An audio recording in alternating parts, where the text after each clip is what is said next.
This is Brother Ed Umoja. And SHANALYNA CP. You're watching The Piff Connection on UCCN TV. Well, this is Brother Ed Umoja. We are back at the Piff Connection here in Philadelphia. And you know what? As we sit here, this awesome filmmaker, and we're talking about some stuff. You guys missed a good conversation off air. We're going to talk about what she's working on, because if you like filmmaking, the powerful thing I think about filmmaking is that we tell stories. And it could be fictional, it could be documentary, it could be real. And what she's done with her filmmaking is, I think, did a good job of balancing everything. And it's a short right now. It's more. It's just continuing. Yeah. So let's talk about this film and why. Let's talk about why you focus on that topic and what the topic is. Okay. Right now, the project you're talking about is O Jordan, which is a web series. It's called O Jordan, an autism web series. It started through a request through my then 11-year-old nephew. My nephew has septo-optic dysplasia, and part of it is like the nerves didn't fully develop. His optic nerves didn't fully develop, so he's blind in one eye. Okay. And it causes a slew of other things, but that's like the most immediate thing. And he's also on the autism spectrum. And so he said, I wish I had a platform so other kids that are similar to me would know that they're not alone, that there's more kids like them out there. 11-year-old said this to you? Yes, he said, wow. Yes. He's a very bright 11-year-old. Just by saying that, yes, he is. Wow. And so shortly after he said that to me, I came across the Easter Seals Disability Film Challenge. Mm-hmm. And so I was like, this is perfect. You know, we can use... I can use my, well, no, this was 2 years ago. Yeah. This first one, right? Mm-hmm. This is, I can use my skill set to work with, to help give him the platform that he's looking for. Right. And my nephew has helped me with several of the short films that I've done. He's been in, I think, 4 of the last 5 projects. You'll see Mikkel in them. Yes. Hey, Mikkel. So we did this one. We did a short film called Jordan's Cake. And it featured Mikkel as Jordan. He plays. That's your nephew? That's my nephew. Oh, okay. Mikkel is Jordan. Okay. It's the fictionalized characterization of him. He's not. That's not his personality. It's him acting. But in the short, we focus on his sensitivity to sound, which is one of the. Trigger is not the right word, but it's some things that he's very sensitive to loud noises. Mikkel is, and so we said, hey, this is a great thing for us to. Well, it's not great, but it's a good starting point for us in terms of telling the story. Right. And so we told a story about a young boy whose family is having financial difficulties. Okay. And so the parents are arguing, in the background. Dad wants to break in the mug by mistake. The breaking or shattering of the mug sets the son off, and he starts,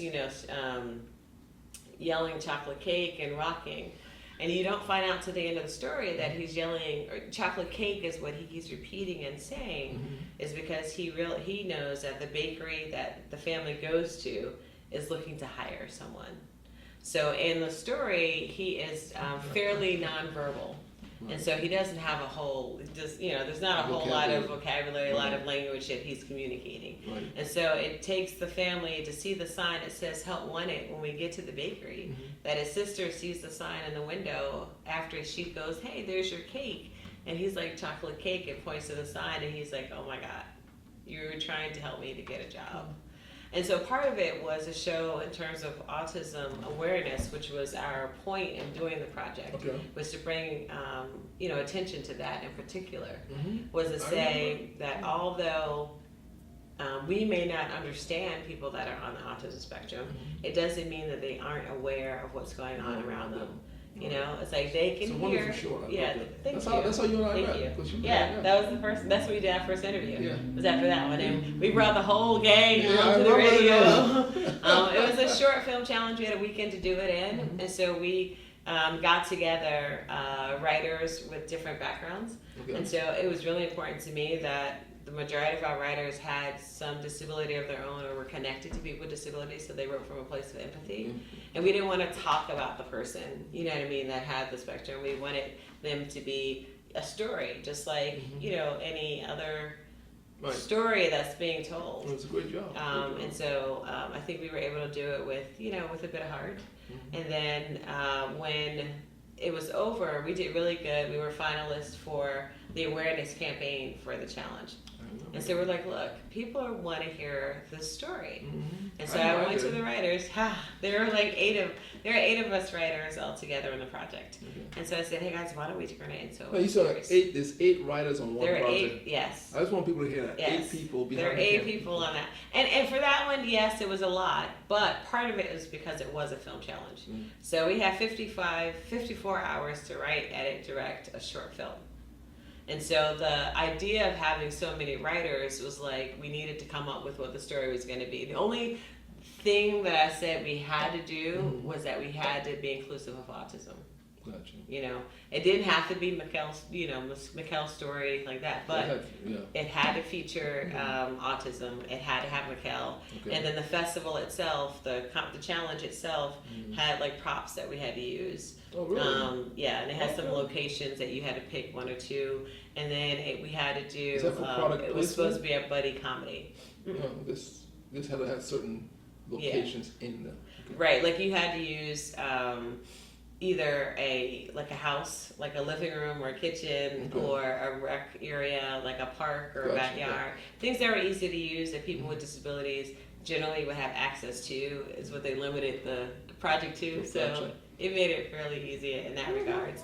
But then it also was supposed to be a buddy comedy, which is why we paired the sister with the brother through a lot of it. It was not a laugh out loud show at all. But it wasn't depressing either, which is no, it wasn't. I just said that, and I was like, okay, I remember that. With sister. So that's why it kind of, that was our buddy comedy. I'm sorry, I know it was starting to run. Okay, well, let's do this. Let's take a break now. And we'll go. Okay. So we're going to take a break. We'll come back and actually talk more about Jordan's cake. Okay?